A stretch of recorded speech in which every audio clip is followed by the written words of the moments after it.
Mr. Secretary Marco, your visit to our eternal and undivided capital, Jerusalem, is a powerful affirmation of a powerful bond. We stand in a time of immense challenges. The aggression of Iran and its terrorist proxies, those who chant death to America, death to Israel. And they are not chanting it by accident, because they see Israel as the front line of American civilization here in the Middle East. Well, those chants and those threats still linger, but they're a lot less dangerous now. And they're a lot less dangerous because they were met with our common resolve. And the decision by President Trump to target the nuclear facilities of Iran was not merely a militarily wise thing to do, it was also a message to the entire world that the United States acts to defend its interests and defend its allies. And America has no better ally than Israel. It's obvious that Israel has no better ally than America. You've been a remarkable partner, and our alliance, I think, has been forged for ages. And President Trump says, he said to me the other day, he said, remember October 7th. That's what he said. It's like, remember the Alamo, remember October 7th. And we remember. Remember the savagery, remember the incredible massacre of the innocents. We remember our hostages, and we're committed to bringing all of them home, the living and the dead. And we appreciate all the help that President Trump and you have given us in this sacred task. We remember Hamas, and we know that we must defeat them and ensure that they no longer are enabled to turn Gaza into a threat to Israel. They no longer should be there. Your presence here in Israel today is a clear message that America stands with Israel. You stand with us in the face of terror, in the face of the incredible, I would almost say, Middle Ages lies that are directed against us, the rising anti-Semitism in the world, and the really the weak governments that are putting pressures on us because they collapse under the pressure of Islamist minorities and incredible vilification. I want to thank you personally for your unwavering support of Israel's right to defend itself, for standing firmly against those who seek to isolate and demonize our nation. And I'd like once again to extend our deepest gratitude to a great friend of Israel, a personal friend of mine, President Donald J. Trump. The President has shown consistent leadership, moral clarity, and bold actions that have strengthened the alliances between our nations as never before. The American-Israeli alliance has never been as strong as it is now. And the President has been an outstanding global leader. He's really transforming the world to better all of us. And I can again repeat what I've said time and time again. He's the greatest friend that Israel has ever had in the White House. We will continue to act together with great force and great determination to protect our countries, and I may add, to protect our common civilization, because we're engaged in the battle of civilization against barbarism. And the alliance between our nations remains as enduring and unshakable as the stones of the Western Wall we visited yesterday. We will forever cherish this friendship. And I want to say, Mr. Secretary, thank you. May God protect you, bless you, and bless your family. May God bless America, may God bless Israel, and may God bless our enduring alliance. Thank you, Mr. Prime Minister. And first of all, let me say on behalf of the President of the United States, President Trump, I want to thank you for your friendship and for the friendship that Israel has shown towards the United States. And so many issues we work on together that extend beyond the causes of war and peace, but advances in technology, advances in economics, and those remain strong and enduring and unwavering, and not enough attention gets paid to those links, the economic links, the cultural links. We're here today, by the way, later this evening to inaugurate and to open to the world perhaps one of the most important archaeological sites in the planet, and one that has deep meaning to so many people in the United States as well, in the Pilgrim's Road over at the City of David. And so it's an honor to be here and be a part of that. As far as the President's been clear on the ongoing issues in Gaza, and that is that every single hostage, both living and deceased, needs to be home immediately. Hamas can no longer continue to exist as an armed element that threatens the peace and security, not just of Israel, but of the world, and that the people of Gaza deserve a better future, one that cannot begin until Hamas is eliminated and until all of the hostages, both living and deceased, are home. And he remains committed firmly to that objective. And that's what we seek to talk about today, have talked about today, and will continue to talk about, and that is the road forward on how to achieve those things. Those objectives remain. Those objectives remain in place. Beyond that, obviously, we cooperated and were involved together just a few weeks ago on the issue of Iran and Iran's desire to possess not just nuclear weapons, but short and mid-range missiles with the capability of threatening our presence here in this hemisphere, in this region, and of course the safety and security of the Jewish state. But I would venture to say a threat that actually extends well beyond that, to the kingdoms of the Gulf, and eventually even into Europe. In fact, some of the missiles they're trying to develop now can already range countries in Europe. And so a nuclear Iran, governed by a radical Shia cleric, that possesses not just nuclear weapons potentially, but the missiles that could deliver those weapons far away, is an unacceptable risk, not just for Israel, not just for the United States, but for the world. And that's why the President continues with our campaign of maximum pressure. There will continue to be maximum economic pressure on Iran until they change course. That's why we are encouraged to see our partners in Europe begin the process of snapping back sanctions on Iran. They are clearly out of compliance with what was already a flawed deal to begin with, and we encourage them to continue down that road. We 100% support that. That is exactly what needs to happen, and we remain firmly committed, as I said, to the President's objective, which he's been abundantly clear on, and I want to repeat. At the end of the day, no matter what has happened or happens, the objective remains the same, and that is all 48 of those hostages, both living and deceased, need to be home. They need to be returned. They never should have been taken. What happened on October 7th was an act of unparalleled barbarism, and what's happened since then have been repeated acts of unparalleled barbarism on the part of Hamas. Hamas needs to cease to exist as an armed element that can threaten the peace and security of the region, and the people of Gaza deserve a better future, but that better future cannot begin until Hamas is eliminated. That better future and that kind of peace is not even possible until the hostages are released, all of them, every single one.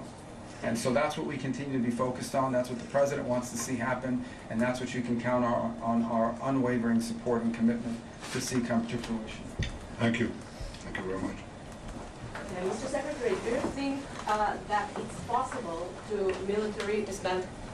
Thank you. Can you just state your name and the outlet you're from? Yeah. Hi. Where are you from? Yeah, I'm from Israel. Okay. My name is Liza Rozovsky. I'm from Haaretz. And I want to ask if you still think that the military dismantlement of Hamas is possible. Well, Hamas can surrender tonight if they want, lay down their weapons. The problem is they're a terrorist group, a barbaric group, whose stated mission is the destruction of the Jewish state, so we're not counting on that from happening. Look, I think we would all, every single person I know, I don't know of anyone who would not rather see a negotiated settlement in which Hamas agrees to no longer be a terrorist group, lay down their arms, free the hostages, by the way, not just the hostages that they're holding from Israel, but frankly, the people of Gaza that they're also holding hostage as human shields. So that would be the ideal outcome, one we would all like to see. It's one that's been worked on. But I think we have to be prepared for the fact that savage, terrorists don't normally agree to things like that. But we'll continue to pursue that route. It's the ideal outcome, but it may require, ultimately, a concise military operation to eliminate them. We have to remember who we're dealing with here, and that is a group of people that have dedicated their lives to violence and barbarism. And when you're confronting that hard reality, as much as we may wish that there be a sort of a peaceful diplomatic way to end it, and we'll continue to explore and be dedicated to it, we also have to be prepared for the possibility that that's not going to happen. Yeah, go ahead. איתמר אייכנר, ynet וידיעות אחרונות. מר נתניהו, האם ישראל עדכנה את ארצות הברית לפני המתקפה בדוחה? And a question to Secretary Rubio. Did you ask Israel not to advance with its military maneuver in Gaza? and not to repeat of attacking Qatar? Well, I've said repeatedly that Israel's decision to act against the Hamas terrorist leadership in Qatar was a wholly independent decision by Israel. It was a decision taken by me and our top security force chiefs. It was conducted by us, and we assumed full responsibility for it because we believe the terrorists should not be given a haven, and the people who planned the worst massacre of the Jewish people since the Holocaust cannot have immunity. So we did it on our own, period. All I would add is that we are focused on what happens now, what happens next, what role can Qatar play possibly in reaching an outcome here that leads not just to the end of this hostilities, not just to the release of all of the hostages, both living and deceased, not just the disarmament and elimination of Hamas, but also a better future for the people of Gaza, which isn't possible as long as Hamas exists, which isn't possible as long as 48 hostages are being held. And so we're going to continue to encourage Qatar to play a constructive role in that regard. We're focused because at the end of the day, no matter what has happened, these fundamentals still remain. There is still a Hamas, there is still 48 hostages, and there's still a war going on. And all of these things standing in the way of a better future for the people of Gaza and a peaceful end to what's happening now. So we're going to remain focused on what we can do next. Okay. Can I ask, Mr. Oh, Secretary? Sorry. You can ask anything, but there's order. שאלה בעברית, אתם אומרים את הרבי חי. הנשיא טראמפ הביע את דאגתו. אוקיי. הנשיא טראמפ הביע את דאגתו בעקבות רצח צ'רלי קירק שם בארצות הברית מארגונים רדיקליים בשמאל שמלבים שנאה וחותרים תחת הדמוקרטיה. האם הנושא הזה גם היה חלק מהשיחות ביניכם על אולי שיתוף פעולה נגד ארגונים כאלה כדי למנוע חלילה רצח פוליטי גם כאן בישראל? Well, the question was about the ramifications of the barbaric murder of Charlie Kirk. First, let me say Charlie Kirk was a tremendous friend of Israel. And he believed and discussed with me how to defend Israel, how to defend Western civilization. He actually wrote a detailed memorandum suggesting how we should do that. He saw our battle as a common one for our common values and our common freedom. He also believed in having free discourse. And he was I think, a great American patriot, a believer in the freedom and liberties that America gave to the world, and a believer in the common foundation of our civilization, which he attached to this city, this country, this land. He was struck down. I think the most important thing is to make sure that his legacy isn't struck down, that it continues to live. Now, you know, some people are irreplaceable. Charlie was 31 years old. My own brother was 30 years old when he fell in the rescue of hostages in Entebbe. And, you know, some of these people come once in a century. But it's their legacy that has to live on. So we're committed, I'm committed, and I know the President Trump is committed, and I'm sure that's true of Secretary of State Marco Rubio, to make sure that that legacy lives on. How to address the threats is what you're saying. How do you actually address the threats of the poisonous incitement of the people who don't believe in free speech, who believe in the imposition of their views on others, who speak of democracy but actually want to trample democracy into the dust? How to deal with that? I think it's a common problem. I think the world right now, the Western world, America, Israel, are being challenged by extraordinary violence from political opponents within the countries. Extraordinary violence. President Trump has, there's been 2 attempted assassinations on him, one nearly succeeded.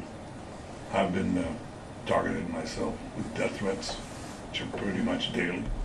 My family is targeted. And so are ministers and public figures. They're harassed, they're threatened in Israel and in America. And this is a challenge to our democracy. Democracy is supposed to be the non-violent resolution of conflict within a society. Non-violent resolution. The decisions are made not by bullets, but by ballots. And these people increasingly are more and more violent. And the more they speak of democracy, the more they threaten it. They basically say that the greatest danger to democracy is democracy. You're not going to have the rabble decide. I mean, these people who go to the polls, who are they? We're the enlightened ones. We're raised above that. That's the true democracy. The true democracy is to ensure that there is no democracy. And there's double talk. There's the use of words that mean entirely different things.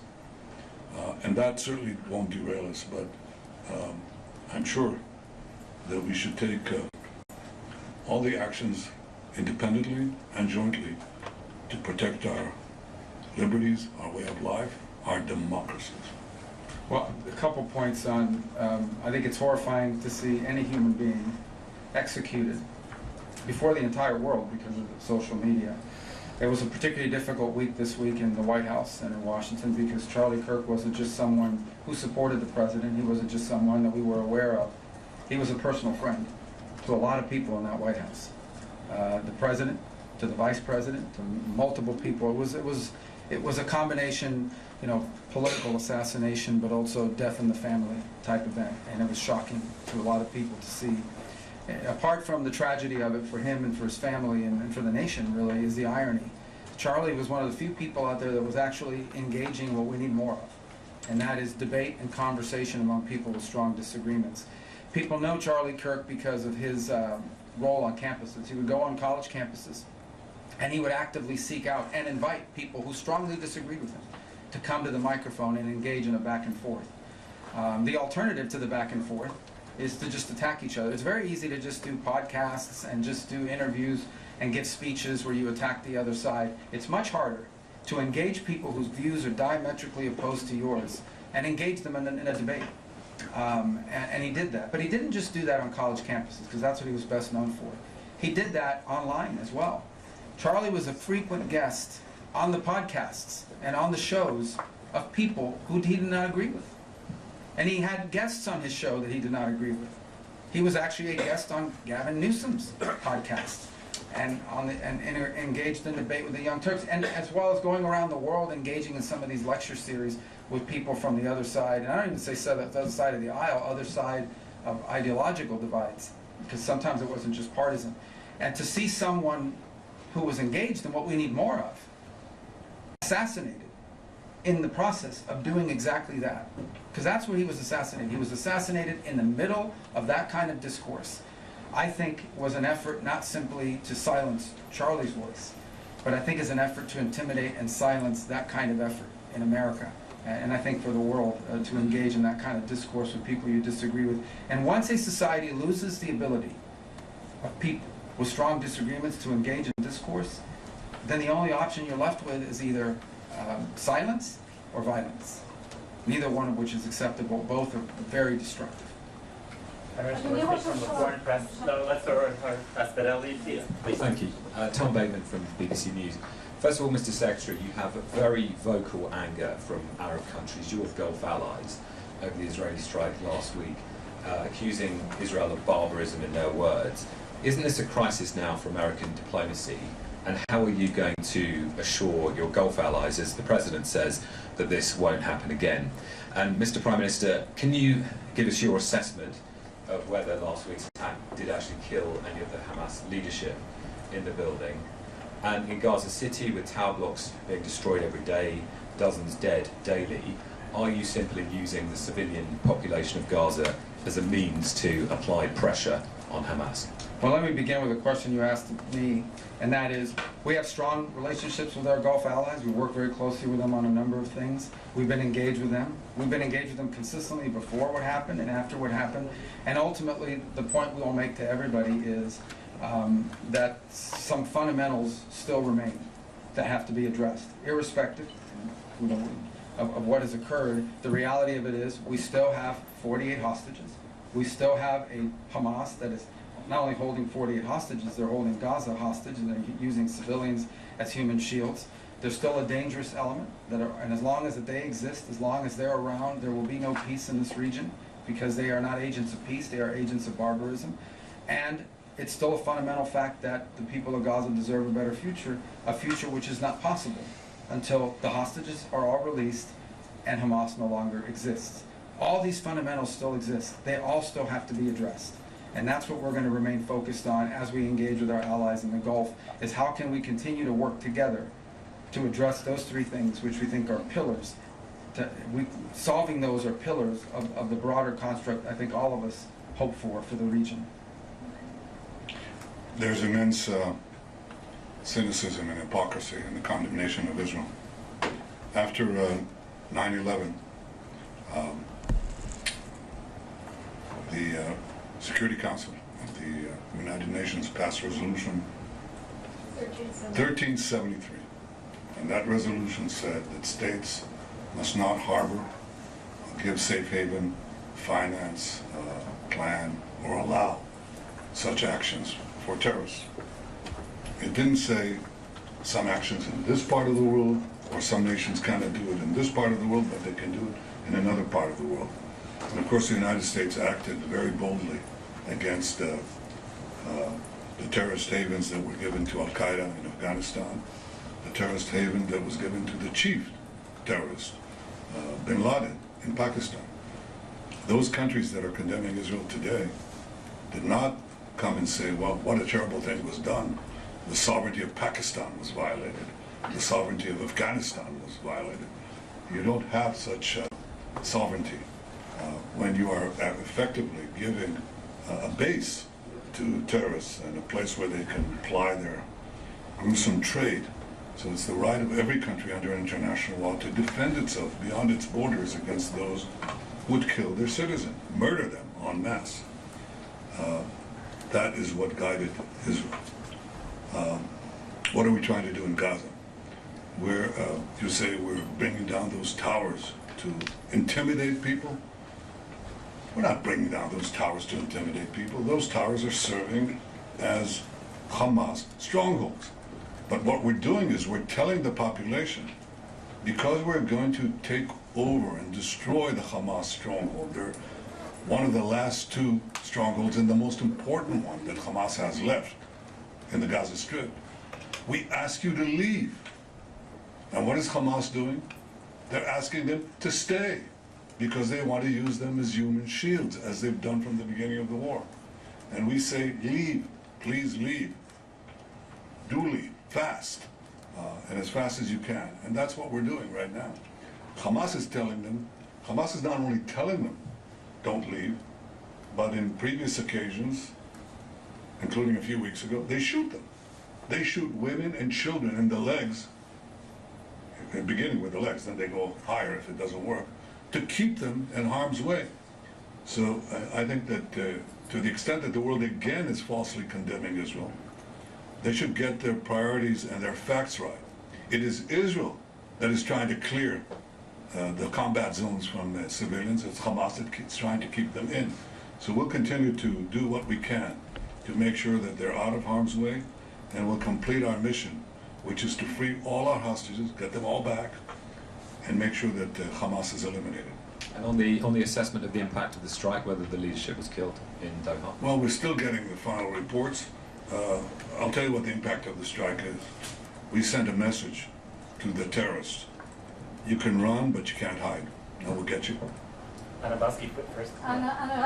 אנבאוסקי מעריב, אדוני ראש הממשלה, לפי הדיווחים לא רק שהתקיפה של צה"ל נכשלה בקטר, אלא גם נחשפו יכולות מסווגות של צה"ל בתקיפה בשבוע שעבר. האם בדיעבד אתה מצטער על ההוראה שנתת להוציא את התקיפה לפועל? Well, I don't accept the premise in your question, which is that Hamas, that the raid failed. It didn't fail because it had one central message, and we considered it before we launched it. And that is, you can hide, you can run, but we'll get you. You can, and this is important. I mean, terrorists they think they enjoy immunity, they'll do it again and again and again. And if you deny them that immunity, they'll think twice. לכן הטענה שהפעולה בקטר נכשלה אני לא מקבל אותה, כי הדבר העיקרי שרצינו להעביר זה המסר, שאתם לא מקבלים חסינות בשום מקום בעולם. זו הייתה המדיניות שלנו, וזאת היום המדיניות שלנו. Mr. Prime Minister, Rob Grammer with the Wall Street Journal. Just to put a finer point on it, would you rule out further strikes on Hamas operatives in foreign sovereign countries in the region? And for Secretary Rubio, what's your message to close U.S. allies like the UK, which you plan to visit on the vote at the United Nations to advance a Palestinian state, not just to nations overall, but some of our closest allies like the UK? Thanks. The principle that terrorists should not have immunity wherever they are, wherever they may be, was not established by me. We had a massacre a few decades ago. It's called the Munich Massacre, in which PLO terrorists murdered our athletes to the Olympic Games. And my predecessor, Golda Meir, vowed that we shall track down these terrorists and get them one by one, which is what we proceeded to do in the leading European countries. And we did this one by one by one. I didn't hear a great cry of wrongdoing to these countries. Even though they weren't harboring terrorists, the terrorists were there. Okay? They didn't even harbor them, as is the case in other cases. The terrorists happened to be on that soil, and we acted, which is what democracies do, including the leading democracy, when they have the ability to target terrorists to threaten their civilians. So this is a principle we established. It's a principle we follow. It hasn't changed. On your question, these things that people are doing and these different countries are doing at the United Nations, first of all, they're largely being done because of their own domestic politics. Second of all, they're largely symbolic. They have really no impact whatsoever in bringing us any closer to a Palestinian state. The only impact they actually have is it makes Hamas feel more emboldened. It makes other elements like Hamas feel more emboldened. It actually has made it harder. It's actually served as an impediment to peace.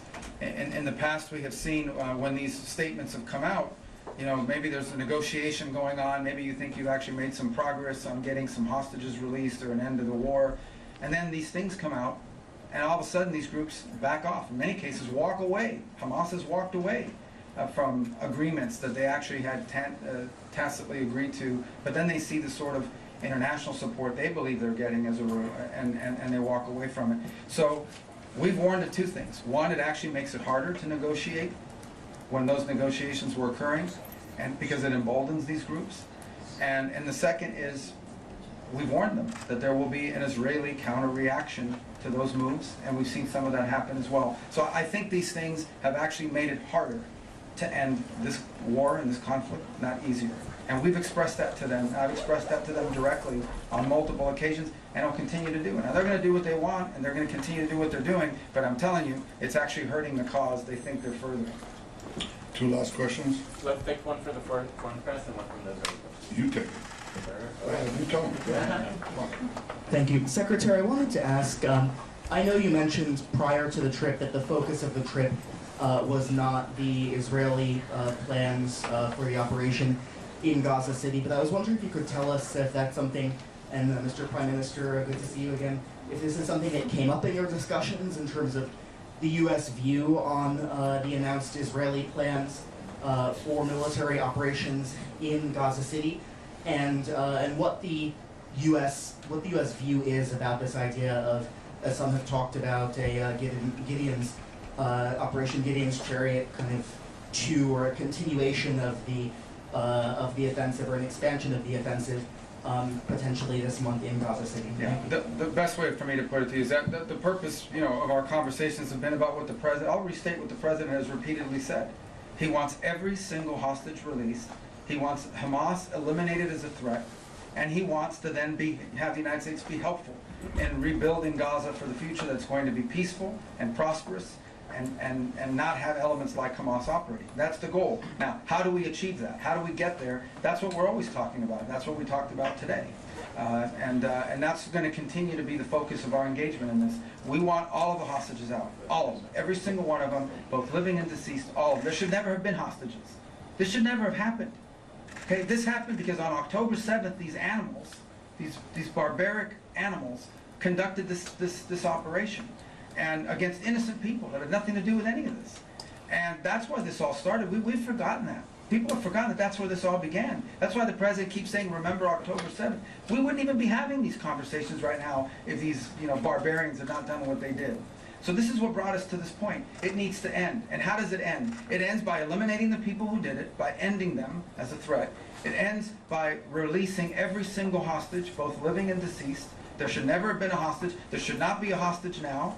And then, when all of that is done, then we can begin the work, I hope, internationally, to providing the people of Gaza the kind of future that they deserve, but that they will never have as long as a group like Hamas exists. So that's been our focus, and obviously, we have been the focus and at the core of much of what we talked about. How do we achieve what I believe is a shared goal, not just of the United States and Israel, but of multiple countries around the world and certainly in the region who want to see the same outcome. And that's what we've been focused on. That's been the president's focus. And he wants that to all happen as soon and as quickly as possible.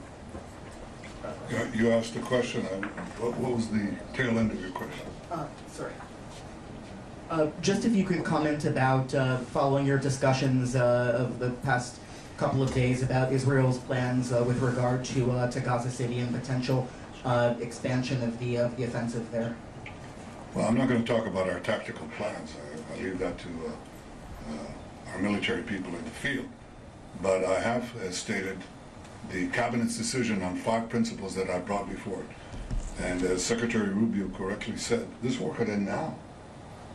And it requires the first step for Hamas to lay down its arm, to release all our hostages. And I'll bring you the 3 other points that we put forward. One, the third is that Gaza should be demilitarized. Demilitarized is different from just laying down your arms, because you want to make sure that arms are not smuggled into Gaza, and arms are not produced in Gaza. So demilitarization is the third point.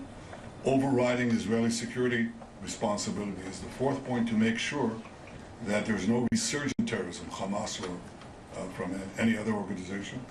And the last thing is to establish a transitional civilian government by people who do not advocate the destruction of Israel, do not educate their children to terrorism, finance terrorism, or launch terrorism. These are the 5 points. And we're committed to doing it. We're now, Secretary Rubio said, how do you achieve this? How do you achieve the release of the hostages and eliminating Hamas if you keep Hamas there? If they surrender, lay down their arms, then you can do the rest without battle. And at any point, if you can do something without battle, it's better. Having been in battle, I can tell you it's not a lot of fun. And to see your friends die next to you is not a lot of fun. Or maimed for life, that's not a lot of fun. So if we can achieve this by having a Hamas surrender, all the better. One last question. I don't know. בבקשה. תודה. אמרה חסון מערוץ 14. ראש הממשלה, מהם הצעדים המשותפים כתגובה אפשרית להצהרה העתידית על מדינה פלסטינית באו"ם, והאם הועלתה אפשרות לחלת ריבונות ביהודה ושומרון כתגובה לצעד העתידי? צעד העתידי הוא צעד עתידי, אתה לא חייב לחשוף אותו לפני כן, אבל ברור שאם נוקטים פעולות חד-צדדיות נגדנו, אז פשוט מזמינים פעולות חד-צדדיות מצידנו. Thank you very much. That's it. Thank you.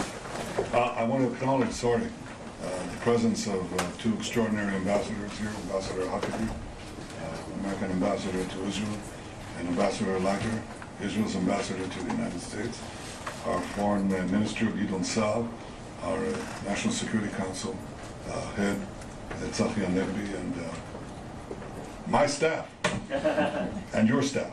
Yeah. All great people. Thank you. Thank you. Thank you very much.